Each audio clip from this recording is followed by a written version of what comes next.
depending on being a first-time home buyer.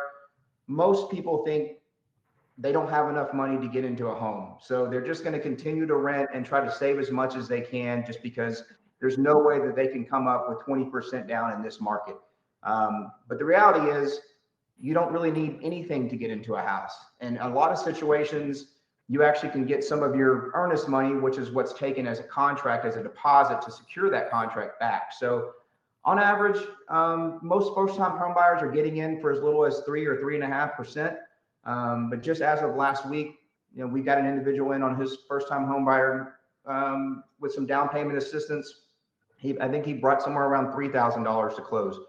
So there are programs out there, especially for first-time home buyers, that are not going to require these large down payments to get into a new mortgage. And to go on top of that, just because you're putting 20% down versus 3% down or 5% down, you're typically not going to see much difference in the interest rate. A lot of people think, well, if I don't put a large down payment down, then I'm going to lose out on what the market rate is. That's not necessarily true. So if you're renting now and you have some savings, or if you have just the ability to show that you have saved, there are programs that are out there that can get you into basically next to nothing. So we can walk through that just to kind of get an idea. But one of the main items there is you do not need 20% down to get into a new home. There's plenty of programs available to you.